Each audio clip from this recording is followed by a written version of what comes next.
no decorrer desses dias, mas ardeu no meu coração, irmãos, falar sobre sofrimento. E eu acredito que Deus tem um motivo específico para isso nessa noite. Talvez eu venha só relembrar daquilo que você já sabe, mas que talvez no momento da sua dor, do seu sofrimento, você acabe esquecendo. Então talvez seja esse o motivo, né? Deus queria que você se lembre dessa situação, ou do que o sofrimento, ou qual a razão do sofrimento, qual é o propósito do sofrimento, por que Deus permite o sofrimento na nossa vida, e assim sucessivamente falando. O texto, não está? 2 Coríntios 4,16, desculpa, Diego. 2 Coríntios 4,16. Eu vou ler até o 18, tá? Por isso não desfalecemos, ainda que o nosso homem exterior se corrompa, o interior, contudo, se renova de dia em dia, porque a nossa leve e momentânea tribulação produz para nós um peso eterno de glória muito. Sim. Eita Jesus! Não atentando nós nas coisas que se veem, mas nas coisas que não se... Difícil, né? Porque as coisas que se veem são temporais, e as que se não veem são eternas. Agora o difícil é a gente enxergar o invisível, né? Sendo que o visível é palpável, está diante de nós, é mais fácil lidar, né? Mas a proposta é essa. Queridos e queridas, acho que é importante de início a gente distinguir a respeito dessas duas cartas que foram enviadas pelo apóstolo Paulo à igreja de Corinto. Quando o apóstolo Paulo escreve essas duas cartas, ele tem finalidades distintas. Ele escreve a primeira com um objetivo, ele escreve a segunda com outro objetivo. A primeira carta do apóstolo Paulo, ela tem a sua finalidade, o seu propósito de corrigir alguns problemas internos que estão acontecendo na igreja local. Já a segunda carta tem um teor, tem uma roupagem totalmente diferente. A segunda carta que o apóstolo Paulo escreve, ela é de cunho pessoal. Por quê? Porque Paulo tem como finalidade, como objetivo maior, defender o seu ministério, o seu apostolado, defender a sua pessoa contra algumas falas, alguns ensinos, alguns ataques que ele está sofrendo. Querido, curiosamente, o tema da segunda carta aos Coríntios, teologicamente, é isso aqui, ó. Ó o tema: trabalhando mesmo atribulado. Trabalhando mesmo atribulado. Teologicamente, esse é o tema da segunda carta do apóstolo Paulo. Trabalhando mesmo o quê? Mesmo atribulado. Mesmo atribulado.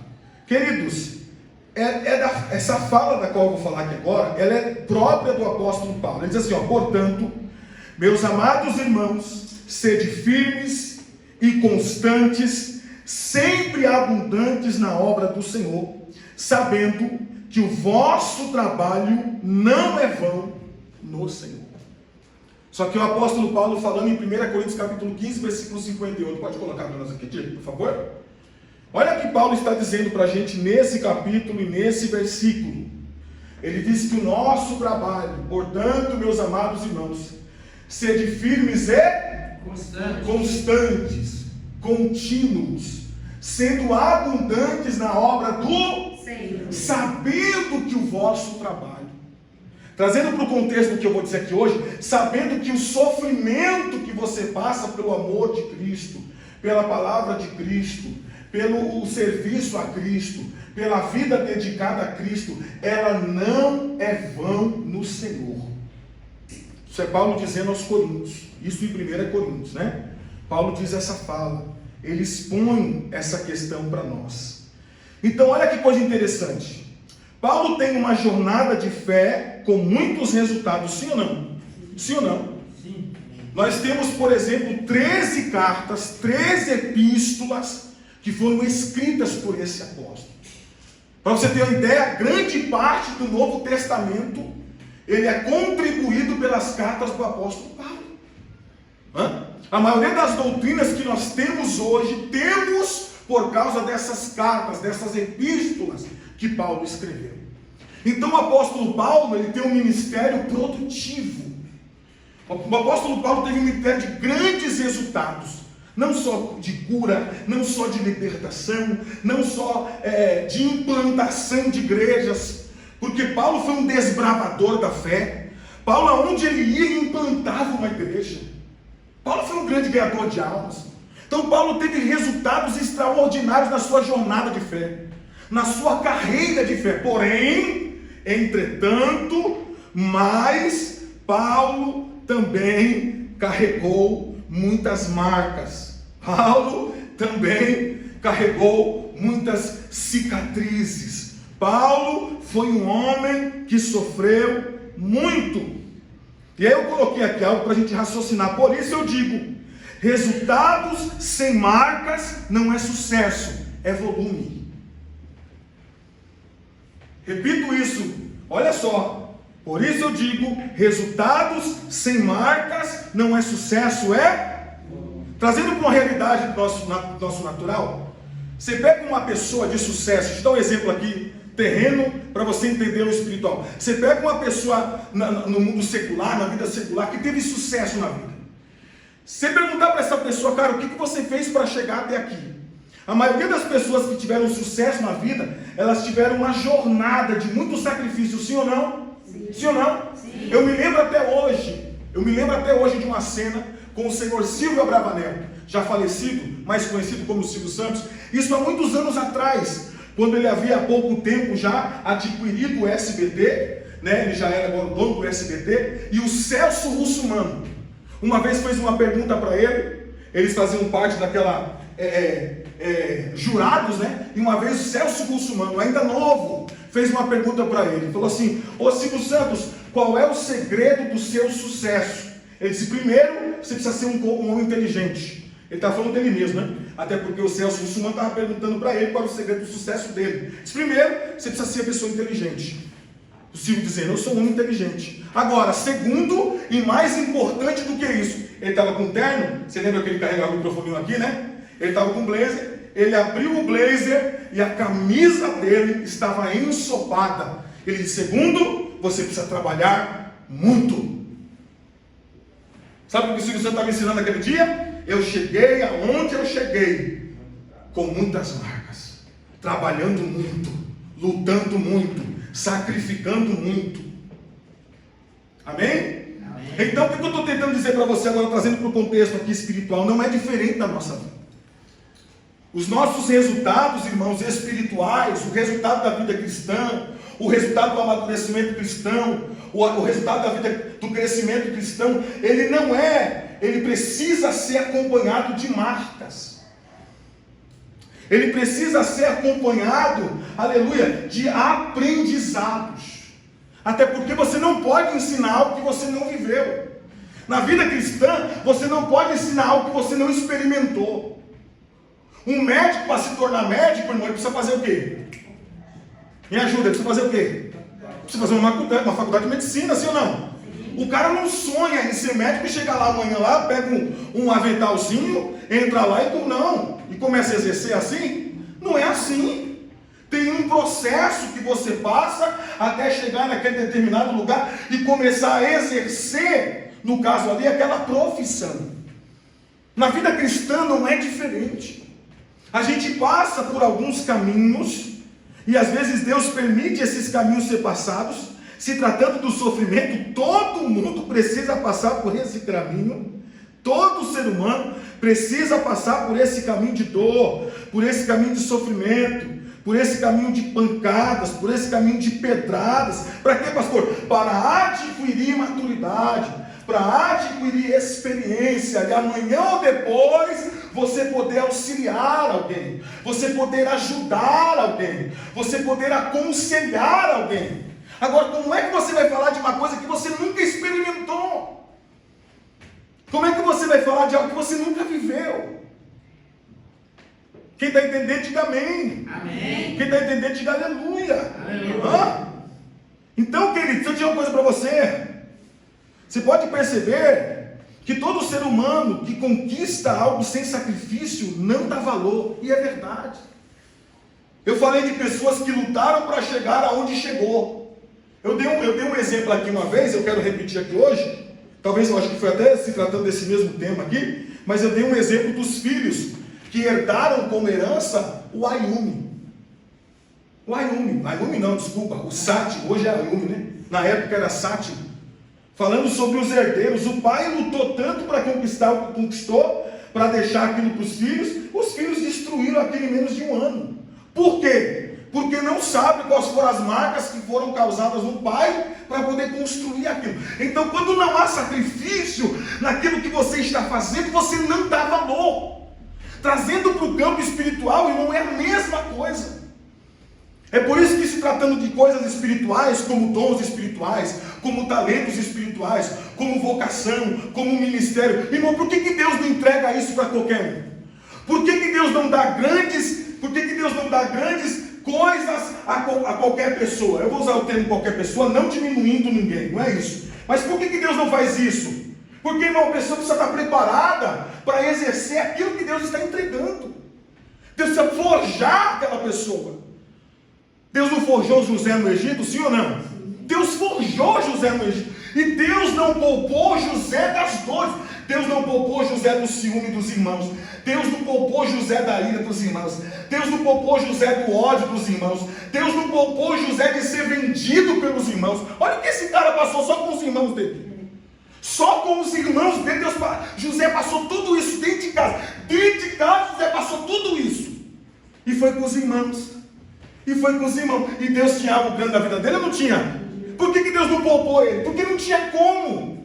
Não tem como Deus poupar você das cicatrizes que te levarão até onde Deus quer que você chegue. Guarda isso no seu coração.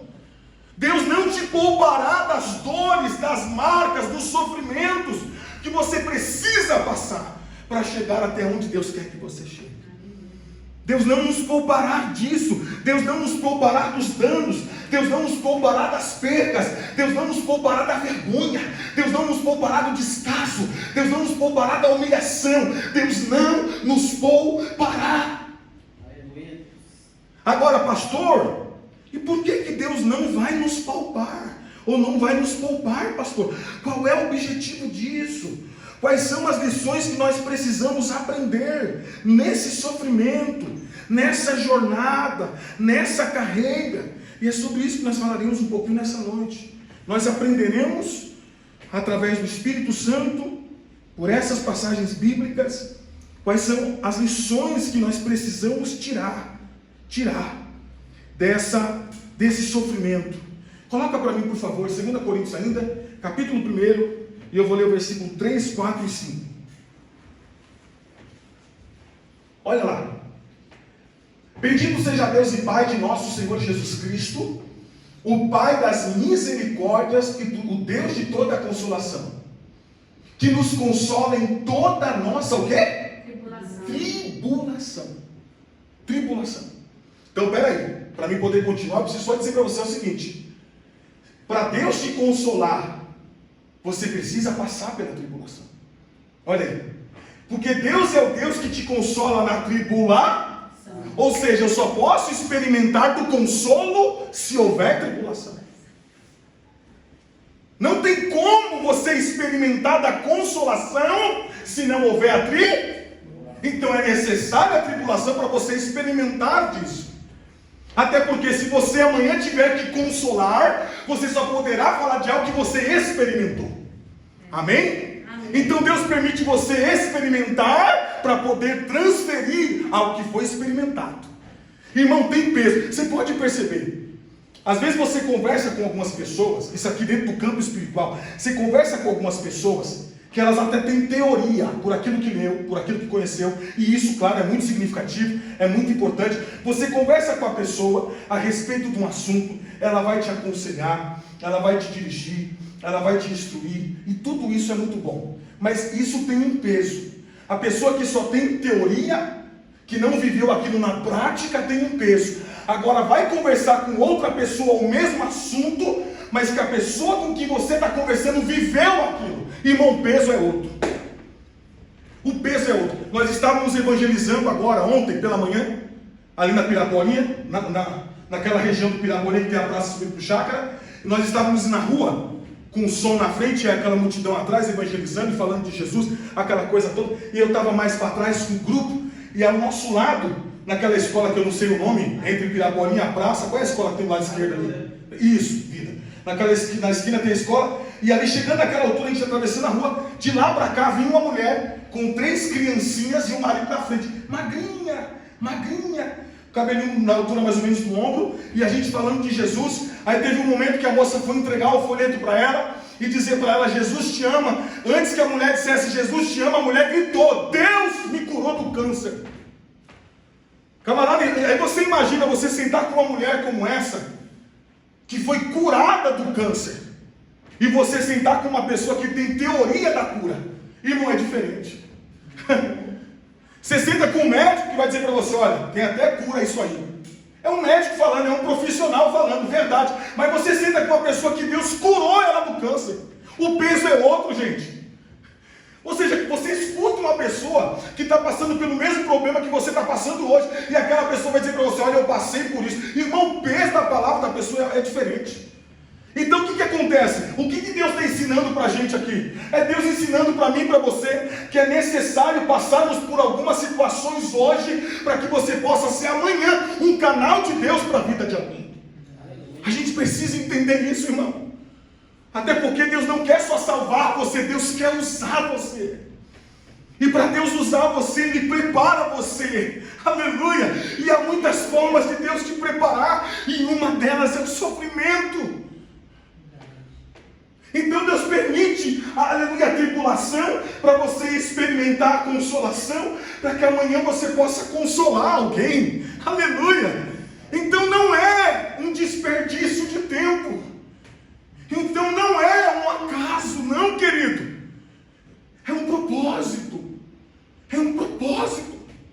Quando o desemprego chega, e aí você sofre com aquilo, porque você sabe que tem contas para pagar, e você vê: meu Deus do céu, eu estou mandando currículo, eu estou batendo em portas, e as contas estão chegando, e eu não sei o que fazer, mas eu estou indo para a igreja, Senhor, eu estou lendo a Bíblia, Senhor, eu estou te servindo, e o que está acontecendo? E a Deus dizendo: não está acontecendo nada, eu só estou permitindo isso nesse momento, porque eu quero preparar você, para você poder testemunhar amanhã, que no dia da sua adversidade, você não estava sozinho, eu estava com você, e eu te dei vitória.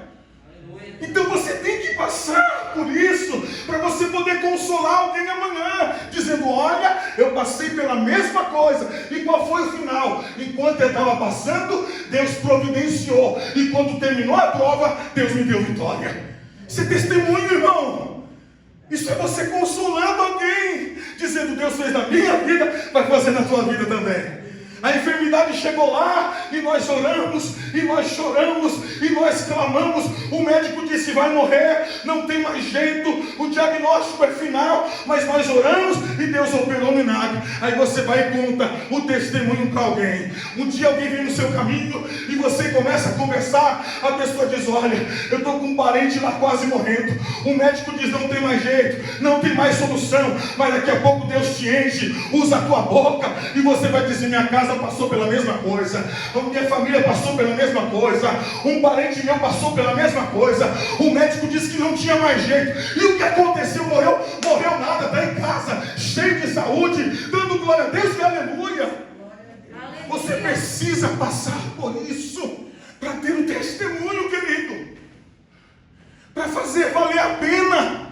Volto a dizer, Deus não quer só te salvar, Deus quer usar você, mas Ele vai te usar naquilo que você experimentou. Irmão, não tem coisa pior. No meu ver, na minha visão, não existe coisa pior do que viver falando o testemunho do outro. Já pensou você nunca ter uma experiência para contar da sua vida? Já pensou? Você nunca tem uma experiência para contar da tua vida, que você viveu na tua vida. Você poder dizer assim: Deus fez isso na minha vida. Pô, isso é maravilhoso. Pois não, irmão, pode falar. Até tenho que tomar água aqui. Ó. Pode falar, irmão. Tem médico que ele já dá diagnóstico de morte. Deixa você bem... Logo de cara, né? De cara. Dá a pancada logo na entrada, né? Minha cunhada. O médico chamou o marido e chamou o irmão dela e falou que 48 horas para ela, porque os 2 pulmões tinham parado. Podia já preparar o velório? Ela deu metástase, né? Ela teve câncer no pulmão, Olha aí. na mão, voltou e desceu pro fígado. Meu Deus. Aí ela deu uma tosse, ela tem 35 anos. Interrompeu os 2 pulmões dela, parou. O médico falou que não tinha mais o que fazer, que só Deus. Olha aí. Ela não poderia fazer mais nada. O bom é que ainda profetizou no final, né? Diz que só Deus, né? Só Deus. É. E foram passando os dias, né? Teve que drenar, colocar dreno no pulmão para tirar água, dreno na barriga, no fígado também. E conseguiu drenar todo o líquido do pulmão. Sim. O dreno saiu sozinho. Olha aí. Olha aí que bênção, tá Voltou vendo? para o hospital, ela teve alta, foi para o hospital, voltou e o médico falou que não precisava mais porque o pulmão dela tinha se estabilizado, Meu tinha Deus. saído todo o líquido. E ele falou, ele encontra ela quando ela vai fazer tirar o líquido do fígado, né? Que ela, a cada 15 dias. Ela Sim, está em tratamento. Tira 7, 8 litros. Mas para quem já era para estar sepultado, Mas o médico falou que não acredita. Que eu tô não acredita. te É claro que eu não acredito. né?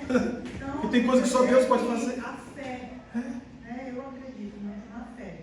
E você está aqui hoje para contar esse testemunho. E o médico, então, até o dia que eu fui visitá-la, o irmão dela falou, vamos fazer uma foto, porque quando você for na igreja, essas fotos vai estar passando no telão. Com certeza. Você vai ver o que você passou. Pelo amor de Deus.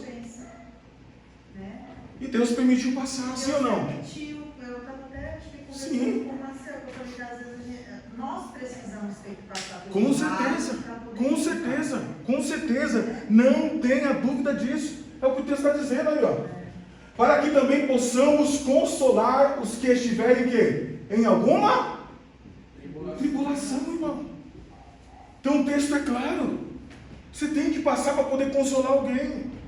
Não tem jeito. Com a consolação com que nós mesmos somos consolados por... Meu Deus, Deus te consola, para que amanhã você possa ser canal, para que da mesma forma que Ele consolou você, Ele possa através de você consolar alguém. Porque como as aflições de Cristo são abundantes em nós, olha só, porque como as aflições de Cristo são abundantes em nós, as aflições são abundantes. E é assim mesmo, né? Parece que você sai de um problema e entra em outro, irmão, parece uma coisa. Não é? E às vezes isso gera até um conflito na gente, porque você fala, meu Deus do céu, não é possível, ele está com um problema. Sim ou não, irmão? Sim. Às vezes o negócio é tão tenso, irmão, que você começa a pensar, meu Deus, peraí, alguma coisa está errada na minha vida. Porque acabei de sair de uma luta, já estou entrando na outra. Eu nem terminei de pagar o boleto dessa aqui, já estou entrando na outra, né, Marcelo? Eu dou risada, é assim, Marcelo? Rapaz, mas nem acabei de pagar o boleto dessa, já estou entrando na outra. Aí você fica pensando, meu, não é possível, deve ter alguma coisa errada na minha vida. Não é possível, Deus não deve me amar, porque não é possível um negócio desse. Aí alguns crentes, por não entender, falam assim, irmão, o diabo está furioso, irmão, o diabo está furioso. Mas o texto está dizendo que não. O texto está dizendo o quê? Porque como as aflições de Cristo são abundantes, irmão, é Deus. É claro que a gente entendemos que existem muitas coisas nas nossas vidas que é o diabo. Isso está muito claro nas Escrituras. Mas tudo é o diabo, irmão? Não! Tem coisa que é Deus. É Deus permitindo você passar, é Deus permitindo eu passar, para que a gente possa ser um testemunho para alguém amanhã, para que a gente possa ser um consolo para alguém amanhã, porque, irmão, as coisas não param em nós, elas dão continuidade a outros, amém? Amém? Elas não param em você, irmão, elas têm que continuar através de nós. Então Deus fez em nós, está fazendo em nós e fará por intermédio de nós. Por isso a importância de entendermos isso. A importância de entender que há um propósito na aflição, há um propósito na tribulação, há um propósito no sofrimento. É Deus permitindo você passar aquilo para daquilo se tirar um aprendizado. Mas, pastor, a gente começa a refletir sobre a vida quando você vai passando por um processo assim, tá vendo que Deus está cuidando de tudo. Com certeza. Chega lá na frente, você olha para trás, olha o tanto que eu passei. Teve pessoas que passou e não conseguiu passar. Sim. Eu passei e morreu. Com certeza. E às vezes, irmão, essa observação sua foi importante, porque há muitas pessoas que às vezes não passam porque não conseguem discernir, não conseguem compreender. Porque na vida ou na mente de muitas pessoas hoje, infelizmente, foi embutido na mente de muitas pessoas hoje que o evangelho é triunfalista. Entende como isso é perigoso? Por isso que essa teologia nova, essa teologia moderna, ela pode ser perigosa. Porque ela anula o sofrimento, ela anula a aflição, ela só promete vitória, ela só promete triunfo, ela só promete sucesso. Só que aí quando chega o dia mau, você não está estruturado nessas verdades bíblicas, você morre. Você não suporta. Por quê? Porque você não compreende. Peraí, mas agora quando você tem essa visão, esse entendimento das Escrituras, porque quem está escrevendo aqui, irmão, é um homem experimentado em dores. Quem está escrevendo isso aqui não é um aventureiro do Evangelho. Não é um simpatizante do Evangelho, irmão. É um homem que carrega marcas de Cristo. É um homem que padeceu muito por amor a Cristo, por amor ao Evangelho. É um homem experiente. Não é um aventureiro. É um homem que tem marcas. É um homem que tem propriedade para dizer assim, é assim mesmo, é assim mesmo. Deus permite isso acontecer, mas tem consolo. Deus permite acontecer, mas tem misericórdia para você. Amém, queridos? Assim também é abundante a nossa consolação por meio de... Ou seja, na proporção, irmão, que a luta aumenta, o favor de Deus aumenta também. Diga amém. Na proporção, irmão, que a guerra aumenta, a presença de Deus aumenta também. Na proporção em que a guerra aumenta, irmão, a misericórdia de Deus aumenta também. Olha que coisa linda. Tem uma frase do pastor Samuel Procópio que ele pregou na sexta-feira, no sábado, e eu sempre tive essa percepção. Graças a Deus por isso. Porque ele disse o seguinte, ele diz assim, irmãos, você não vai para a igreja para sentir Deus. Por quê? Porque é que nem aquele entendimento que alguns crentes têm, né? Às vezes vem para a igreja e fala assim, mas eu não senti Deus hoje, então o culto não foi bom. Mas, querido, quando se trata de Deus, você não tem que sentir, você tem que ter convicção. Porque lá em Mateus 28, 20, o que ele diz? Eis que estou convosco todos. Ou seja, ele dizendo, você sentindo ou não, eu estou aqui. Eu estou aqui. Porque se ele está dizendo que está com você todo dia, você não precisa sentir se ele está lá. Ele prometeu que está, ele está. Então é isso que eu tenho que ter consciência. Eu tenho que ter essa consciência. Eu não estou sentindo, mas ele disse que está, ele está. Ponto final. Tem nada a ver com o sentimento. Tem nada a ver com a emoção, irmão. Não tem nada a ver com isso. E eu sempre acreditei dessa forma, porque isso é certeza, isso é convicção, de que você não está sozinho, de que você não está sozinha. É por isso que no Salmo 23, estrofe 5, o salmista disse, ainda que eu passe pelo vale da sombra, eu não estarei, porque Deus está, ou seja, eu não temerei, porque Deus está. Ô irmão, você acha que ele esperou passar por lá para sentir se Deus estava? Ele tinha certeza, irmão. Você acha que quando ele desceu para o vale para lutar com o gigante, ele estava sentindo? Não, rei, brigando na baia, eu estou sentindo, Deus está comigo, aleluia, eu vou descer lá. Não, irmão, ele tinha convicção. Ele não sentiu nada, ele chegou para o rei e disse, eu vou descer porque Deus está comigo. Você está sentindo, Davi? Que negócio de sentido? Eu tenho certeza, Deus está comigo, eu vou vencer o gigante. Ele não falou uma língua estranha. Falou? Está no texto que ele usou o que? Ele disse uma língua estranha? Ele disse para o rei, estou todo arrepiado aqui, estou falando com o senhor, estou todo arrepiado, da cabeça ao pé, rei. Eita, rei, não, irmão. Ele disse, rei, o negócio é o seguinte, eu já matei urso, eu já matei leão, Deus está do meu lado, eu vou descer, Deus vai entregar esses 5 cisnes na minha mão, eu vou cortar a cabeça dele, Deus vai dar vitória, eu estou indo. Acabou, ele foi. Venceu ou não venceu? Venceu ou não venceu? Isso é certeza. Isso é certeza, irmão. Então é essa certeza que a gente precisa ter, para não entrar nesse conflito. Mas Senhor, se eu sou teu servo, por que eu estou passando por isso? Porque todo mundo passa, filho. Porque todo mundo passa, filha. Só por isso. Você lembra quando Jesus disse em Mateus, coloca para mim, por favor, Mateus 5, eu acho que é 11, Mateus 5, 11, por favor. Bem-aventurados sois vós quando vos injuriarem e fazer mais o quê? E perseguirem e fazer mais o quê? E mentindo, disserem todo mal. Não é dizer todo bem, não? Não é ficar adulando, não, batendo nas costas, não. Dizer o quê? Todo mal, falar mal de você. Às vezes você não fez nada para a pessoa está falando mal de você, irmão. Sim ou não? Sim. Irmão, às vezes você não fez nada, você só ajudou, vai ter alguém falando mal de você. Mas Jesus está dizendo que isso acontece. Olha, você não fez nada para a pessoa, só ajudou, só contribuiu, mas está falando mal de... Olha, disserem todo mal contra vós por minha, tudo por causa dele. Só porque você está lá ajudando, contribuindo, cooperando, apoiando. Por amor a Deus. Agora coloca o 12 aqui, o 12. Olha Jesus dizendo aqui, Jesus. Exultai-vos e alegrai-vos. Irmão, não há conflito, irmão. Quando você entende isso aqui. Jesus diz exultai-vos e alegrai-vos. Por quê? Porque primeiro, grande é o seu galardão, ou grande é o vosso galardão nos céus. Porque assim perseguiram. Jesus dizendo, você não é o único que passa por isso, lindo. Queridinha, você não é a única que passa por isso. Todos antes de você passaram também. Até Jesus passou.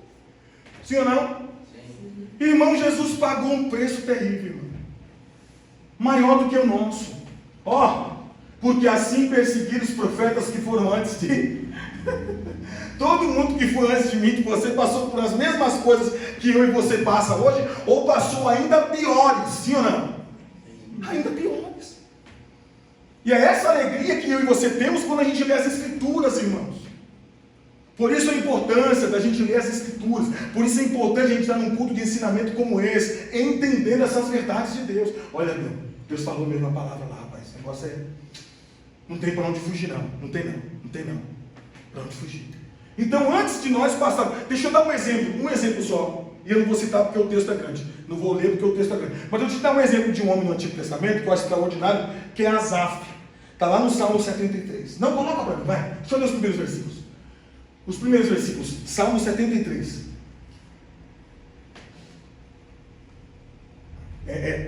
Irmão Fernando, por favor, em nome de Jesus, pega um copo de água para mim. Por favor. Você vai receber um galardão grande no céu. E se não receber um galardão grande no céu, o Diego vai pagar uma janta para você no restaurante chique. Eu vou orar para você no coração dele. Prefere o céu? É verdade. O céu é melhor. Ainda que o restaurante seja bom e chique, o céu é melhor. Boa resposta. Olha só. Verdadeiramente bom é Deus. Isso aqui é Asaf. Asaf, ele era um músico. Um grande orquestrador no templo. Verdadeiramente bom é Deus para com Israel, para com os limpos de coração. Versículo próximo. Quanto a mim, agora ele vai contar uma experiência que ele passou. Quanto a mim, os meus pés quase que se desviaram. Pouco faltou para que eu escorregasse os meus passos. Versículo próximo. Pois eu tinha inveja dos necios. Olha só. Aqui é um crente falando. Irmão, o cara era orquestrante dentro da casa de Deus. Serviu no templo na época de Davi. O camarada perito nos instrumentos. E o texto está dizendo o seguinte, ele contando a experiência dele. Meu amigo, houve uma época na minha vida que eu quase desviei da igreja. Por que, Asaf? Porque eu tinha inveja do ímpio. Porque eu tinha inveja. Porque o ímpio prosperava e eu que era servo de Deus, não. Porque o ímpio que anda todo torto, é um cara injusto, é uma mulher injusta, vive no erro, vive na bagunça, o cara está prosperando. Então Asaf começou a olhar para isso. E primeiro ele sentiu inveja. Quanto à prosperidade dele. Porque não há apertos na sua morte. Ou seja, o cara apronta tudo errado, está vivo ainda, o cara não morre. Está no erro, falando do ímpio. Do ímpio. Mas firme está a sua força. Próximo. Não se acham em trabalhos como outros homens, ou seja, não trabalham como os outros, não tem trabalho pesado, não tem trabalho árduo. Pelo contrário, os caras ganham dinheiro demais quase sem fazer nada. Quase sem fazer nada. Tem muita gente assim enriquecendo hoje em dia ou não? Tem ou não tem? Principalmente os influencers da internet. Ganham dinheiro danado, irmão, não fazer nada. Aparece 5 minutos lá na internet, viralizou, pronto, ficou rico da noite pro dia. Tem um monte. Tem um monte. E aí gasta dinheiro com prostituição, gasta dinheiro com a bagunceira toda. Aí você lá, servo de Deus, serva de Deus, acorda todo dia cedo, vai trabalhar honestamente, não pega nada de ninguém, não engana ninguém, aquela coisa toda. E o cara está lá no erro, ganhando dinheiro que nem água. Só que no caso de Asaf, ele se indignou com isso. Ele olhou para a vida do cara e falou: não é possível. Pessoa na situação dessa enriquecendo e eu que sou servo de Deus, não sai do lugar. Olha aí. Não se acham em trabalhos como outros homens, não são afligidos como outros homens são. Não passam os mesmos, usando a linguagem popular, não passam pelos mesmos perrengues. Às vezes você chega do trabalho no fim do dia, você nem consegue ir para casa, você vai parar lá no SUS, não é assim? Não é assim? Tem dia que você chega, tem dia que você nem vai, na verdade, né? Tem que ir direto passar lá no SUS, no AMA, quando não, num convênio, não é assim? A pobre daquele. Então, a pobre daquele. Mas não é assim? Aí tem que pegar um atestado, 3 dias em casa. Eles passam por isso? Passa nada, irmão. Passa nada. Até porque se tiver uma dor de cabeça, o doutor vem em casa atender. Albert Einstein e no seu Sírio libanês, eles não passam por isso. Mas Asaf está dizendo: agora eu tive inveja deles. Comecei a olhar muito para essas coisas, comecei a observar muito essas coisas e meu pé começou a bambear. Eu comecei a ficar fraco na fé. Olha só. Comecei a ficar fraco na fé. Por isso a soberba o cerca como um calor. Vestem-se de violência como de adorno. Próximo. Os olhos deles estão inchados de gordura. Eles têm mais do que o coração podia desejar. Olha só. Ou seja, além de ser rico, ainda tem mais do que precisa. E às vezes nem o que você precisa você consegue ter. Não é assim, não é, irmão? Fala a verdade. Às vezes nem o que a gente precisa a gente consegue ter. Eles, vivendo do jeito que vivem, ainda tem mais do que precisam. Olha o que Asaf está falando. Versículo próximo. São corrompidos e tratam maliciosamente de opressão. Falam arrogantemente. 9. Põem as suas bocas contra os céus e as suas línguas andam pela terra. Você vê aí, ó, só blasfêmia e arrogância contra o nome de Jesus. Versículo próximo. Por isso o povo dele volta aqui e as águas de coco cheios se lhes espremem. Isso é uma mágica. E eles dizem: como o sabe Deus? Ou seja, Deus não está vendo isso não. Há conhecimento do Altíssimo, ou seja, ainda escarnecem. Você acha que Deus está vendo isso? Isso estão escarnecendo. Eles ainda escarnecem de Deus. Ó, há conhecimento no Altíssimo. Você acha que Deus tem conhecimento do que nós estamos fazendo aqui? Ainda escarnecem. Versículo próximo. Eis que estes são ímpios e prosperam no mundo, aumentam em riquezas. Na verdade, que em vão tenho purificado o meu coração e lavei as minhas mãos na... Isso aqui é Asaf falando, depois de todo esse cenário que ele apresentou. Você vê que ele está tão indignado, que ele está dizendo: Maciel, eu perdi meu tempo na igreja. É isso que ele está dizendo. Ele está dizendo: eu perdi meu tempo tentando fazer a coisa certa. É isso que Asaf está falando. Olha até onde esse homem chega por aquilo que ele não discerne. Por isso a importância da gente discernir as coisas. Porque ele está revoltado aqui porque ele não discerniu as coisas. Porque ele estava esperando uma riqueza terrena, enquanto Deus fez a promessa de uma riqueza eterna. Isso não significa dizer que eu não posso ser rico, que você não pode ser próspero nessa vida. Mas a promessa de Deus para nós não é essa. Mas Asaf se perde na riqueza do ímpio. Ele olha para a vida deles e ele quer ter essa vida e não tem.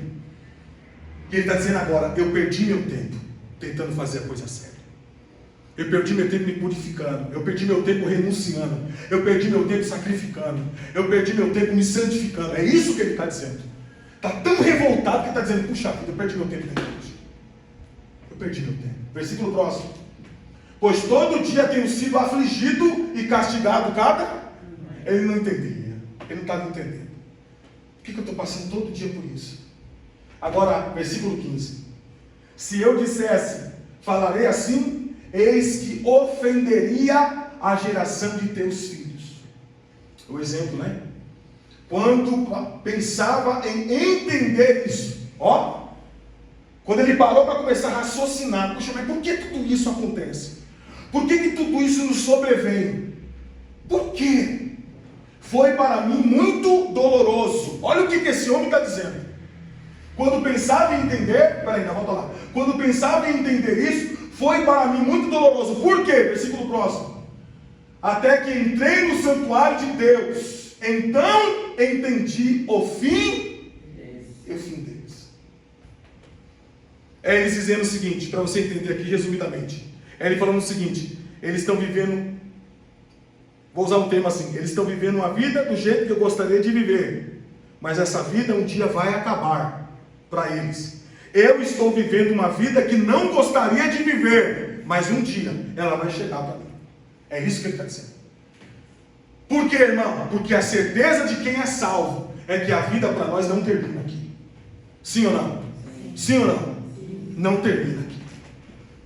É como Jesus está dizendo lá em Mateus, para a gente poder assim parafrasear. Jesus está dizendo lá em Mateus 6,19 o quê? Não ajunteis tesouros aonde o ladrão rouba, aonde mina, aonde ferruja, mas ajuntei tesouros no... Por quê? Porque o ladrão lá não entra, lá não enferruja, lá não mina. Porque aonde estiver o seu tesouro, ali estará o quê? É isso que ele aprendeu nesse dia. O dia que ele entrou no templo, ele entendeu isso. Espera aí, eu estou ajuntando tesouros no céu. E aquilo que eu estou ajuntando no céu, ninguém vai tirar de mim. Aleluia. Amém? Amém? Foi isso que ele entendeu nesse dia. Ele entendeu isso nesse dia. Eles estão vivendo a melhor vida do mundo, mas um dia vai acabar para eles, Marcelo. Um dia vai acabar para eles. E quando a tampa do caixão fechar, para eles é o fim. Mas quando eu partir dessa vida, para mim será apenas o começo, eternamente com meu Senhor em glória. Aleluia! Glória a Jesus, glória a Deus. Essa é a nossa esperança. E nós cantamos aqui a sua esperança. A nossa esperança é a sua, porque essa é a certeza que nós temos. Você se lembra que certo dia, Jesus chegou na aldeia de Betânia. Jesus chegou um dia na aldeia de Betânia. E chegando um dia na aldeia de Betânia, ele foi recepcionado lá na casa, na tenda, como você preferir, de Marta e Maria, que eram os amigos dele, né? Marta, Maria e Lázaro, e elas estão ali, estiveram preparando um banquete maravilhoso para recepcionar Jesus e os seus assessores, os seus discípulos, que eram os 12. E aí então todo mundo ali, comendo, em um determinado momento, Jesus começou a falar sobre as coisas do reino. Começou a falar sobre as coisas do reino. Maria, que não era nada boba, ela deixou todos os seus afazeres e se assentou aos pés de Jesus. Ela dizendo: o negócio é o seguinte, deixa eu buscar o que é eterno. Aleluia! Deixa eu buscar o que é eterno, porque essa vida passa. Essa vida passa. Se assentou aos pés de Jesus. E Marta, que estava toda vexada, toda inquieta, começou a olhar, começou a se incomodar. E ela chega um momento que interrompe a fala de Jesus. Diz assim: Senhor, o negócio é o seguinte, desculpe incomodar o sermão do Senhor, mas por favor, fala com a minha irmã aí. Estamos tão atarefados aqui, tem tantas coisas para fazer, Senhor. Pede para minha irmã me ajudar. Qual foi a resposta de Jesus? Marta, você está muito ociosa. Você está muito inquieta, mulher. Mas faz o seguinte, Marta. Uma só é o suficiente para terminar o que você está fazendo. Agora, detalhe. Maria escolheu a melhor parte. Sabe o que Jesus está dizendo para Maria? Sabe o que Jesus está dizendo para Marta? Você deveria ter feito o mesmo que ela fez. Você poderia continuar isso depois. Você poderia ter continuado depois. Mas ela entendeu isso e parou o que estava fazendo para priorizar o que é eterno. E o que foi dado a ela não será tirado dela. Irmão, não perca isso. Não perca aquilo que você já recebeu. Diga amém. Não perca o que você já recebeu. Não perca o que você já recebeu. Vamos lá. Continuando. Meu Deus, já falta 15. Continuando aqui. Então até aqui está tudo bem? Até aqui está tudo bem, irmãos? Então deixa eu dizer uma coisa para você. Mas, quanto mais intenso e severo for o sofrimento, tanto maior a consolação e a misericórdia de Deus sobre a sua vida. Por isso que eu digo, quanto maior for a luta, maior será o livramento. Quanto maior for a sua dor, maior será a consolação. É assim que funciona. No reino, é assim que funciona. Tá bom? Então, entenda isso. Vamos lá. Voltando para o texto, 2 Coríntios 4. Coloca para mim o versículo 8 e 9. Versículo 8 e 9. Vou ler o versículo 8 e 9.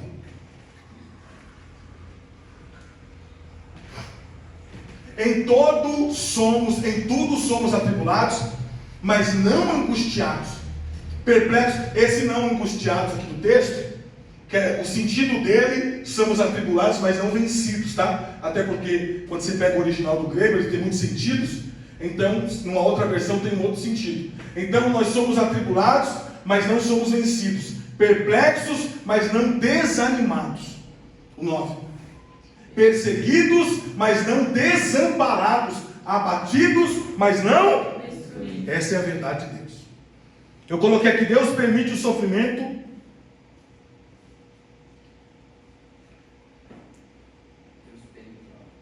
Tá bom. Deus permite o sofrimento para afastar toda autoconfiança e engano que possa haver em nós mesmos. Deus faz questão de usar pessoas que dependam dele, tão somente dele.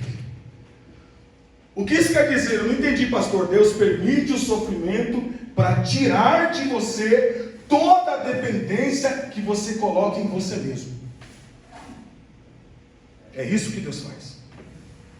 Deus permite o sofrimento para você aprender, a partir do sofrimento, depender única e exclusivamente de Deus.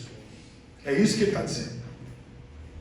Então Deus permite o sofrimento para tirar essa autoconfiança da gente. Sabe quando você vem entre quatro paredes e você não sabe o que fazer? É isso aí que ele está dizendo. Você se vê entre quatro paredes, você não sabe o que fazer, você não sabe como fazer, você não sabe por onde fazer, você não tem saída, você não tem outras escolhas, você não tem outras opções. É aí que ele vem. É aí que ele vem. Agora, isso não significa dizer que você vai passar a vida toda. Não é isso. Mas é você aprender ao quê? A depender de Deus. A depender de Deus. Porque quando chegar o dia mal, como você já passou por outros momentos, você vai saber, não, Deus esteve lá comigo, ele vai estar agora. Deus proverá. Não é assim? Deus proverá. Uma porta fechou, você não se desespera, não arranca os cabelos, bate a cabeça na parede, não tem problema. Uma fechou, o nosso Deus abre porta onde não tem parede. Isso é confiança. Isso é autoconfiança. É você não acreditando em você, na sua capacidade curricular, na sua capacidade acadêmica. Não. É você saber, eu sirvo um Deus poderoso que abre portas aonde não tem portas. Se Deus permitir essa porta fechar, não tem problema. É sinal que ele vai abrir um portão para mim. Isso é depender de Deus. E Deus faz isso. Deus às vezes fecha todas as suas opções, como Deus é, né? Às vezes Deus tira todas as suas opções para quê? Para que Ele seja a única opção que você tem. Aleluia. Eu vou repetir isso de novo porque ficou bonito, irmão. Às vezes Deus tira todas as opções terrenas que você tem, para que Deus seja a única opção que você tem. Porque aí você olha para os quatro cantos, aí você não consegue olhar mais para lugar nenhum, aí você olha para cima. Aí diz, agora sim, você olhou para mim, eu vou descer e te dar vitória. Diga aleluia. Aleluia, irmão. É isso que Paulo está dizendo. É você aprender a depender só de Deus. É Deus quebrando a nossa autoconfiança e engano, porque autoconfiança é engano, né? A autoconfiança é engano. Quando você vai lá em Jeremias 17,5, está escrito o que lá em Jeremias 17,5? Maldito o homem que confia no homem, que faz do seu braço de carne a sua fortaleza e desvia o seu coração do Senhor. Porque, irmão, quando você começa a confiar muito em você, você coloca Deus em segundo lugar. Quem está entendendo, diga amém. É que hoje acontece. Quando você começa a confiar muito em você, irmão, na sua capacidade, na sua habilidade, você coloca Deus em segundo lugar. E Deus não é secundário, Deus é primazia, diga amém. Deus não é segundo, Deus é primeiro, Deus não é segundo. Deus não pode ficar em segundo lugar, diga amém, irmão. Diga glória a Deus. Irmão, Deus não quer ficar em segundo lugar na sua vida, Ele quer ficar em primeiro, diga aleluia. Deus é primazia na nossa vida, Ele é primeiro lugar. Então quando a gente começa a confiar muito na gente, não, irmão, vai dar certo em nome de Jesus. Jesus está na frente, Jesus está no caminho, Jesus vai me dar direção, Jesus vai me dar uma luz, Jesus vai me dar um caminho, Jesus vai me dar vitória. Aí é outra coisa. Aí é Jesus, né, irmão? Olha aí, ó. Tá vendo? Maldito, né? Meu Deus, chega a ser pesado. Misericórdia. Diga amém, irmão. Amém. Só você que confia no Senhor, diga aleluia. Aleluia. Já vou terminar, irmão, daqui 50 minutos. Meu Deus, olha, deu glória aí, tá vendo? A irmã tá aqui. Aleluia. Irmãos, uma outra lição que a gente aprende, vamos lá, coloca o versículo 23, 2 Coríntios 4, 23. Vamos lá. Uma outra lição que a gente aprende aqui. Antes. Fica tranquilo. Ô glória. Não tá que nem o Bolsa, como é que é? O Bolt. Como é que é o nome do corredor lá? Um dos corredores mais. O africano lá é o Bolt. Vocês não lembram dele, não, né? Eu sou jovem. 4:23, né? 4:23. 2 Coríntios 4:23, não tem? Poxa, então eu anotei errado aqui, não é possível não. Por isso que ele jogou ele. Será que ele me enganou aqui? Ou será que eu me enganei no texto?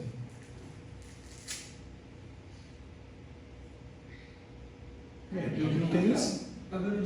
Pior que não tem nem 5:23. Faz o seguinte, coloca 1 Coríntios 16. Não ficou olhando. 1 Coríntios 16:5. 16:5.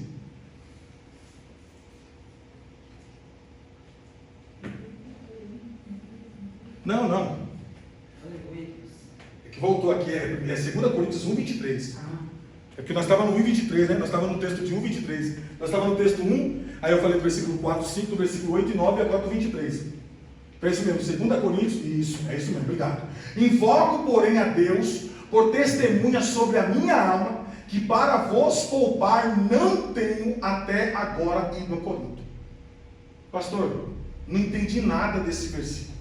Coloca para mim 1 Coríntios 16:5.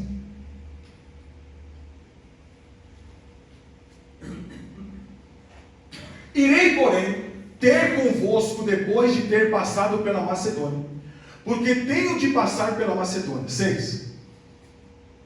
E bem pode ser que fique convosco e passe também o inverno, para que me acompanheis aonde quer que eu for. 7. Porque não vos quero agora ver de passagem, mas espero ficar convosco algum tempo, se o Senhor o... Então vamos lá, para você entender o 23, você precisa ler isso aí. O que acontece aqui? Na primeira carta do apóstolo Paulo, quando ele envia a Corinto, ele fez uma promessa. Qual foi a promessa? Que ele iria aos coríntios, e ele não iria só de passagem lá, mas ele ficaria um determinado tempo com eles, se o Senhor o permitisse. Então Paulo, na primeira carta, ele envia uma carta para Coríntios, e ele avisa, olha, eu estou indo aí no inverno, e eu vou ficar um tempo com vocês aí. Só o que aconteceu? Chegou o tempo de Paulo ir, Paulo não foi. E agora, os falsos apóstolos, que eu disse para você no início, que a segunda carta de Paulo, ela tem um teor de defesa pessoal, defesa do seu apostolado, do seu ministério. Por quê? Porque uns falsos mestres agora em Corinto, começaram a colocar a palavra de Paulo em descredibilidade. Começaram a disseminar na igreja que Paulo era um falso. Olha o peso disso, irmão. Começaram a disseminar dentro da igreja que esse Paulo é um falso. Esse Paulo é um enganador, rapaz, um mentiroso. Falou que vinha, vem nada. Isso é apóstolo, coisa nenhuma. Isso é um de Deus, coisa nenhuma. Ele falou que vinha, não veio. Então aqui no texto, Paulo está dizendo que vai. Aí volta lá no versículo 23 de novo. 2 Coríntios 1:23. 2 Coríntios 1:23. Aleluia. Diogo, Oi. até o da Bíblia não escapa, não. Não escapa? Não. É por isso que nós temos a Bíblia como exemplo, tá vendo? Por isso que a nossa regra de fé e prática é a palavra de Deus. E nós estamos falando do apóstolo Paulo. Nós estamos falando de um homem, olha só, para a gente ver aqui. Olha só, o apóstolo Paulo chegou em Corinto, ganhou essas almas, fundou essa igreja, ou seja, abriu a igreja. Foi ele que abriu esse ponto de pregação. Ele ficou ali um determinado tempo ensinando esse povo. Aí Deus curou vidas lá. Deus libertou gente. Deus abençoou gente. Deus renovou gente. Deus restaurou o casamento. Deus fez um reboliço todo. E agora o povo está dizendo: esse homem é falso. Como é possível, irmão? Como é possível? Depois de tudo que ele fez.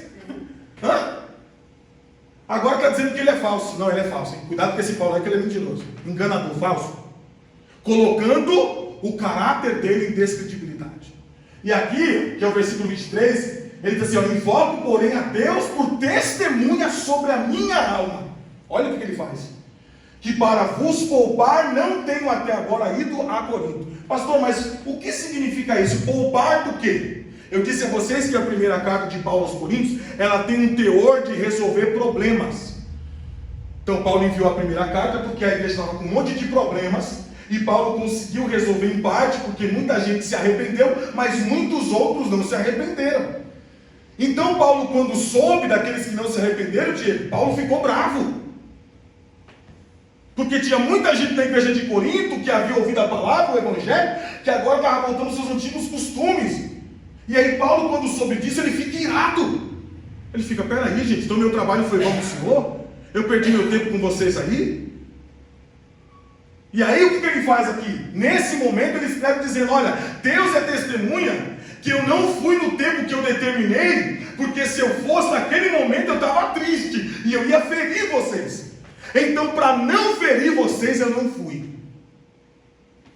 Eu preferi me recompor primeiro, é o que Paulo está dizendo aqui, ó. Eu preferi me recompor primeiro, me acalmar primeiro, para que eu pudesse ir até vocês com calma, porque eu indo tranquilo, eu não vou ferir ninguém.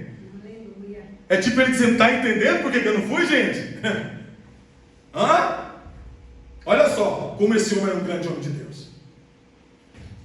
Mas aí, volto a dizer, quando eles recebem essa conversa, Paulo tomou conhecimento. Estão disseminando lá na igreja lá. Estão dizendo que você é falso. Estão dizendo que você é um enganador. Estão dizendo que você não, Paulo, estão dizendo que você não vale nada, Paulo. Olha só, irmão. Tem negrina na imagem de Paulo. E Paulo diz, em outro texto, que eu não me lembro agora o versículo, Paulo diz assim, olha, avisa para esse povo, faz esse povo lembrar que eu andei no meio deles com sinceridade. Eu andei entre eles com testemunho, andei entre eles com pureza. Faz eles lembrar disso aí.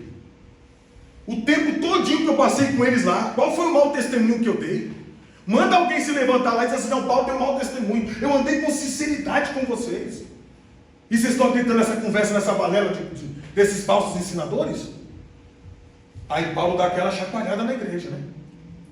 Mas pastor, qual é a lição que a gente aprende com isso?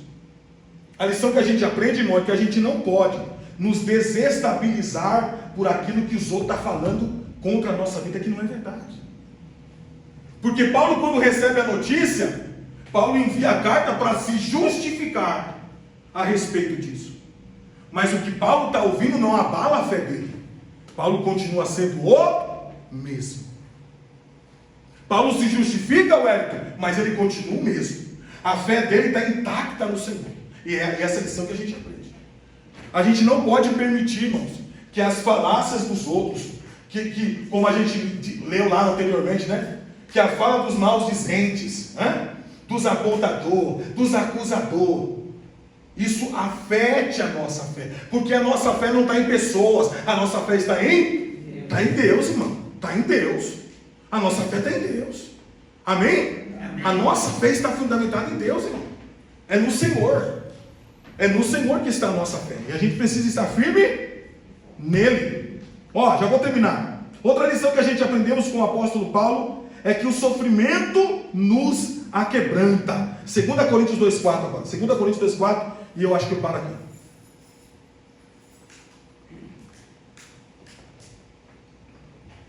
Irmãos, o sofrimento nos aquebranta. Porque em muita tribulação e angústia do coração vos escrevi, com muitas lágrimas, não para que vos entristecesseis, mas para que conheceis o amor que abundantemente vos tem. Isso aqui é Paulo falando a respeito da primeira carta que ele escreveu. Não é da segunda. Porque a segunda é a defesa do seu apostolado. Paulo está falando sobre a primeira carta que ele teve que escrever. E na primeira carta que Paulo escreveu, Paulo teve que ser duro. Porque como Paulo tinha que resolver problemas na igreja, e como pastor, ele teve que ser duro na palavra. Paulo teve que ser severo. Mas Paulo está dizendo, olha, quando eu escrevi a primeira carta, eu não escrevi com um coração ruim, com um coração mau, com a intenção de ferir ninguém, de atacar ninguém, de machucar ninguém. Eu escrevi com lágrimas. Eu escrevi chorando. Olha o que Paulo está dizendo, irmão. Ou seja, irmão, o sofrimento, ele nos aquece, irmão, o sofrimento aquebranta. Deixa eu fazer uma pergunta para você, não precisa me responder.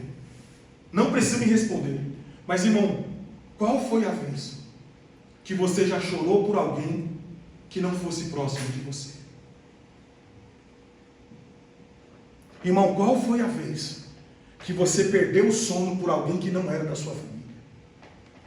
Porque isso é quebrantamento. Isso é quebrantamento, irmão. Às vezes a gente costuma, Aleluia. quando vê um parente numa situação ruim, quando vê um amigo próximo, às vezes a gente chora, a gente vem para a igreja, a gente faz campanha, e tudo isso é válido, tá? Não estou dizendo que isso está errado, pelo contrário, está certo mesmo. A gente tem que vir aos pés de Jesus. Mas perceba que Paulo está chorando por pessoas que nem são da família dele. São pessoas que ele ganhou de fato para Jesus. E agora Paulo está chorando por eles. Paulo está gemendo por eles, irmãos. Olha que coisa tremenda. Por quê? Porque o sofrimento nos aquebranta. É por isso que no ensinamento de Jesus, e a gente temos isso lá no Sermão da Montanha, Jesus diz assim, ó, na lei está descrito olho por olho, dente, eu porém vos digo, ame o seu, porque o sofrimento nos ensina a amar. Irmão, sofrimento que não te ensinou a amar, não é sofrimento. Porque o sofrimento nos ensina a amar. Amar até que a gente desejava odiar. Isso é Deus. Irmão, só Deus pode fazer isso na nossa vida. Porque se o sofrimento não nos ensina essas verdades, irmão, então a gente não está aprendendo a lição certa. Porque o sofrimento nos ensina a amar. Por isso que Jesus disse, ame o seu inimigo. Ore por aquele que vos aborrece ou persegue, e bendiga aqueles que maldizem, ou fale bem daqueles que falam mal de... Irmão, só o sofrimento faz isso com a gente. Só o sofrimento pode quebrar o nosso coração de pedra, irmão. Só o sofrimento pode fazer isso. Porque de uma ou outra, ou você se aquebranta ou você se endurece mais. Não tem para onde fugir, um lado ou outro. Você vai para a direita ou para a esquerda. E por favor, não estou falando de política não, tá? Mas ou você vai para a direita ou para a esquerda. Até porque Jesus falou sobre direita e esquerda, né? Ele disse que as ovelhas vão para o lado direito e os bodes do lado esquerdo, né? Mas Jesus falando, não tem nada a ver com isso.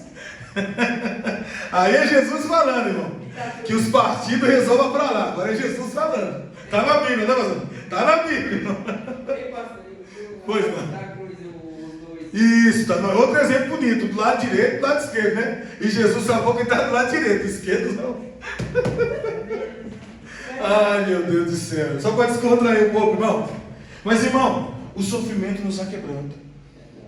O sofrimento aquebranta a gente, irmão. Por isso a gente tem que ficar preocupado. Por isso que a gente tem que ficar com a antena em pé. E agora esse aqui é um conselho. Fique com a antena em pé.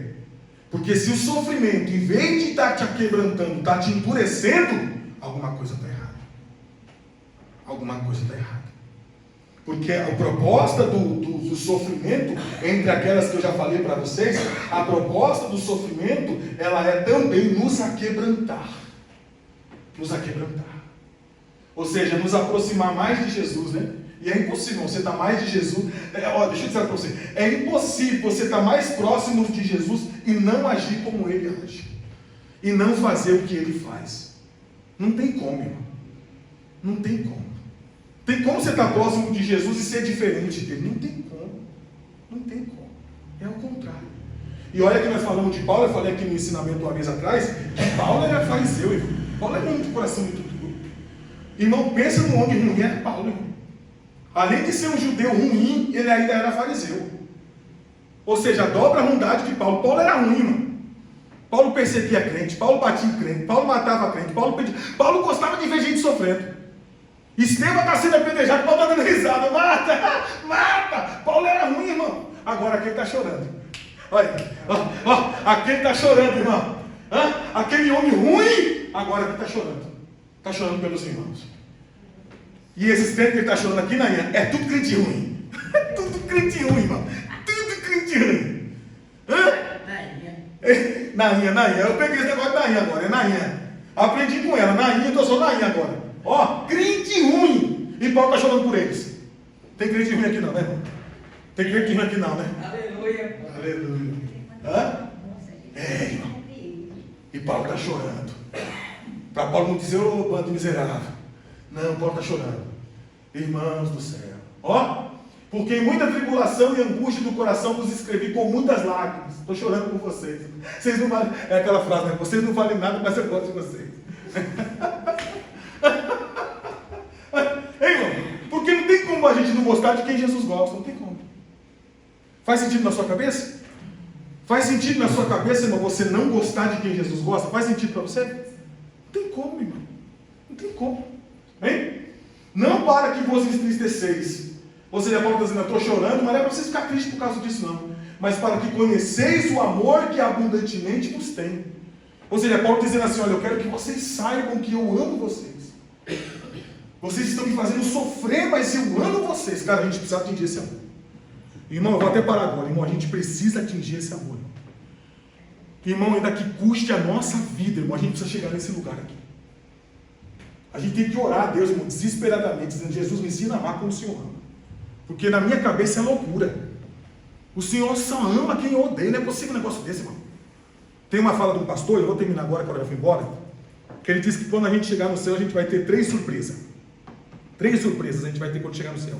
Primeira surpresa, você vai encontrar lá quem você achou que não estaria. A pessoa tem surpresa, irmão? Você diz, a pessoa não vai para o céu. Chega lá, a pessoa está lá. Você fala, meu Deus, a pessoa está aqui. Está aqui. E agora, irmão? Primeira surpresa. Segunda surpresa que você vai ter, que eu vou ter. Quem você achou que vai estar lá, não vai estar. Já pensou? Que doideira? Tu procurar fulano lá e não encontrar. Jesus, cadê fulano? Não, fulano está aqui não. E foi para onde? Não, aqui não está. Aqui não veio para cá. E a terceira, que é pior do que as duas, qual? Você diz assim, eu cheguei, eu estou aqui. Olha só, você chegou lá. Hein? Porque cai para nós, irmão. Vai ser um milagre muito grande a gente chegar lá, sim ou não? A não ser que você bata no peito e diga, não, eu sou digno de estar lá, pastor. Eu mereço estar lá, porque você é o quê, sabe? Você é o quê, querida? Se não for pela misericórdia de Deus, irmão, todos nós estamos perdidos. Mas que nós nos esforcemos para entrar naquele lugar. Amém, queridos? Amém. Então, irmãos, guarde essa palavra no seu coração, tá bom? E não deixe com que o sofrimento dessa vida, com que as tribulações dessa vida, com que as angústias desta vida, irmão, te separe de Cristo. Amém, queridos? Eu coloquei um texto aqui para fechar. Deixa eu ver aqui. Foi o que eu li no começo. Foi o que eu li no começo. Mas depois fica para a lição de casa, você já conhece esse texto, Romanos 8, 31 em diante, né?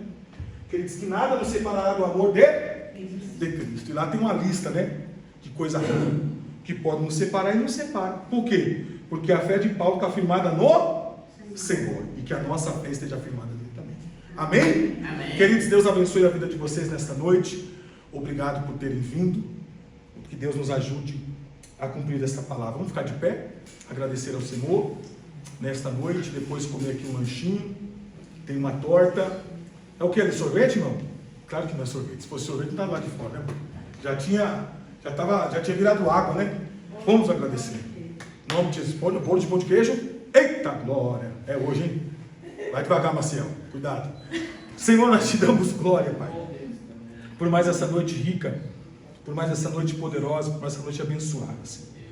Obrigado por esta palavra, e eu te peço que o Senhor nos ajude, Senhor Deus e Pai, a entendermos a cada sofrimento da vida, Pai, a cada angústia da vida, a cada tribulação da vida, Senhor. Nos ajude, meu Deus, a entender a cada momento que nós passamos, Senhor.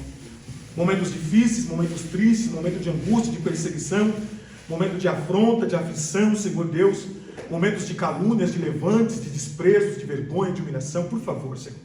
Para que nós não nos percamos deste caminho que o Senhor propôs a nós. Que nós nos pareçamos, meu Deus, cada dia mais com o Teu Filho Jesus, naquilo que Ele fez, Senhor. Que Ele seja o nosso exemplo maior, para que nós possamos chegar, meu Deus, nas mansões celestiais e viver com o Senhor para sempre, porque esse é o nosso objetivo. E eu acredito, Senhor Deus e Pai, que o Senhor não permitirá com que nenhum laço, nenhuma armadilha do inimigo, porque essas coisas são laços, são armadilhas, são ataques do inimigo que vem contra a nossa vida, para nos tirar do foco, nos tirar do reino e nos tirar do céu. Mas que todo mal caia por terra hoje e que nós continuemos avançando para sempre e eternamente. Nós te pedimos isso no nome bom do Senhor Jesus. Estenda a mão, que o grande amor de Deus, que a graça do nosso Senhor e Salvador Jesus Cristo, e que as doces consolações do Divino Espírito Santo repousem sobre todos nós, não só hoje, mas para todos sempre. E só quem vai para o céu diga amém. Deus abençoe, vamos comer.